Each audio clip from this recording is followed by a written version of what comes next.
Good day, everyone. My name is Angel May de Monteverde, and I am here to recall and discuss our lessons in the child and adolescent learner and learning principles from week 1 to week 3.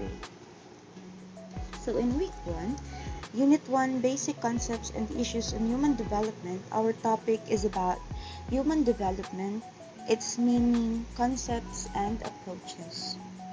So, human development refers to the physical, cognitive, and psychosocial development of humans throughout the lifespan.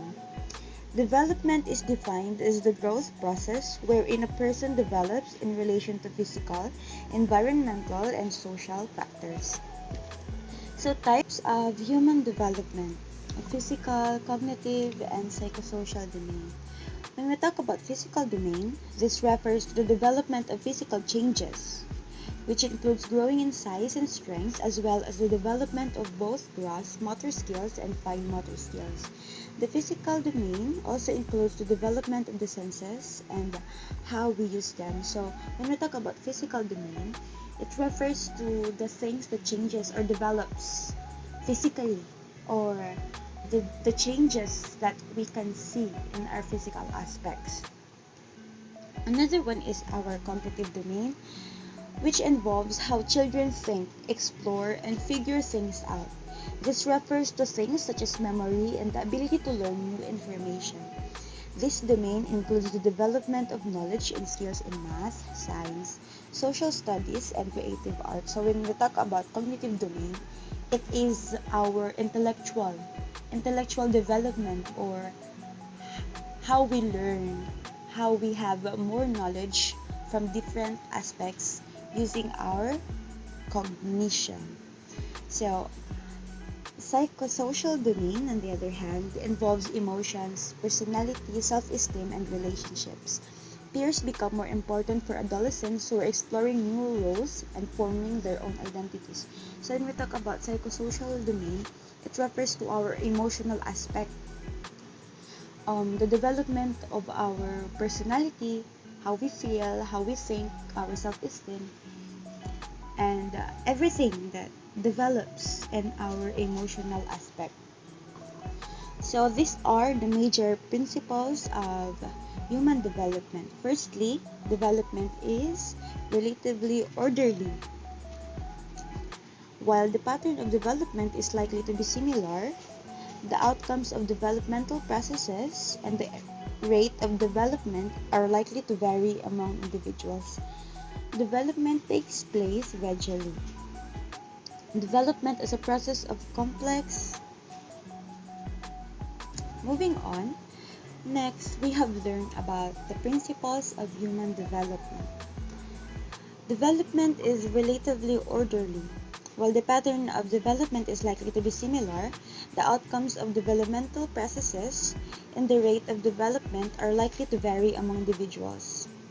Development takes place gradually, and development as a process is complex because it is the product of biological, cognitive, and socio-emotional processes. This is according to Suntrack 2002. So, we also learned about the two approaches to human development: the traditional approach and lifespan approach.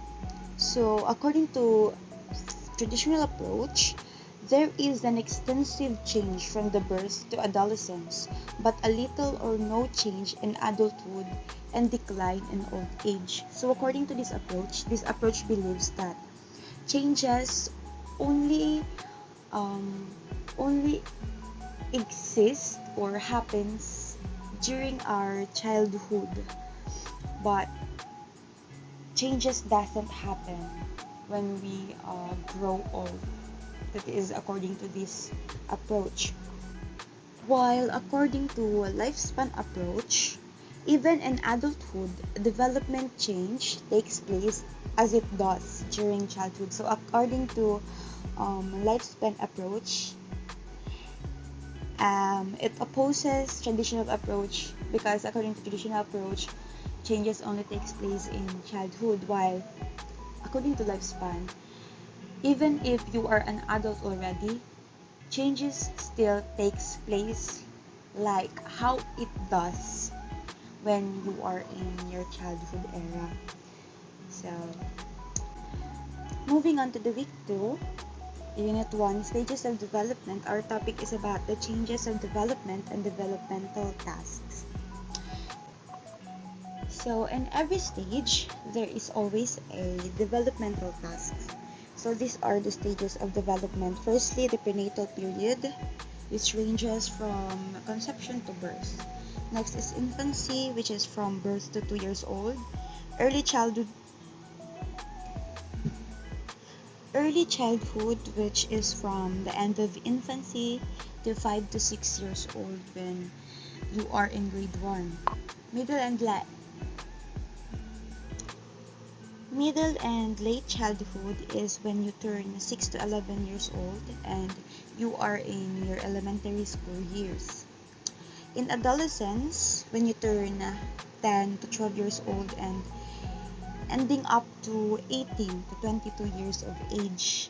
So early adulthood starts from your late teens or early 20s, lasting through 30s. So middle adulthood starts from 40 to 60 years old. And your late childhood is when you are 60 years old and above. That ends that is our lesson in our week 2. So in week number 3, we haven't discussed yet, but I have summarized our lessons in week 3, and our topic is about teachers as consumers or end users of research, teachers as researchers, the scientific method, research design, and data gathering technique. So teachers as consumers or end users of research. Research gives teachers and also policymakers important knowledge to use in decision making for the benefit of learners and their families. Well-informed teachers are able to use and integrate the most authoritative research findings. Research enables teachers to come up with informed decision on what to teach and how to teach. This involves decisions related to educational policies, curriculum, effective learning processes, and even those involving research too. It can help us to be more knowledgeable about how to fit our teaching development levels of our learners. So the scientific method. One important principle in the research is adherence to the scientific method, since research is a systematic and a logical process. So, Dewey gave us 5 steps of the scientific development. Firstly is to identify and define the problem. Next, determine the hypothesis. Next, collect and analyze data. Another, formulate conclusions and apply conclusions to the original hypothesis.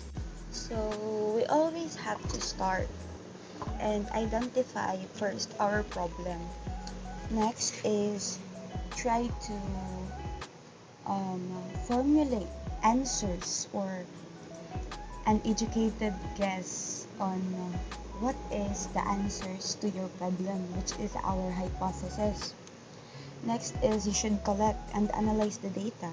After analyzing the data, you should formulate your conclusions and apply your conclusions to your original hypothesis. So, next is about research design. Researchers that are done with a high level of quality and integrity provide us with valuable information about child and adolescent development. To be able to conduct quality research, it is important that you know various research designs and different data gathering techniques used by developmental researchers. These are some examples of research design. Case study, an in-depth look at an individual. Correlation study, a research design that determines associations. Experimental, a design that determines cause and effect relationships. Naturalistic observation is a research design that focuses on children's experiences in natural settings.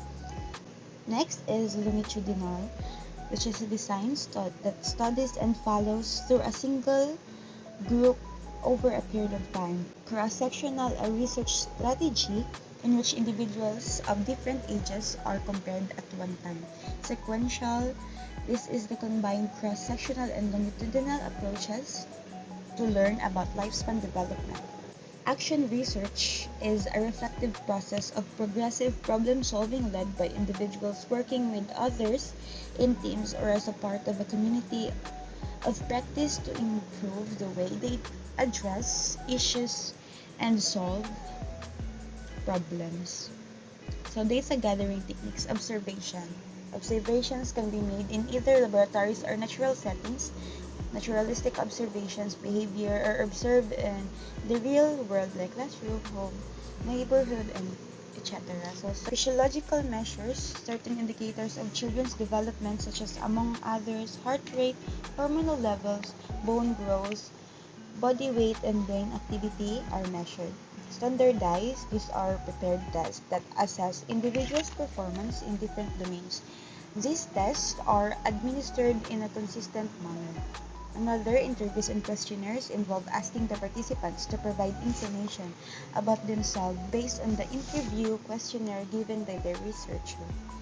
Lastly is life history records. These are records of information about a lifetime chronology of events and activities. They often involve combination of data records on education, work, family, and residence.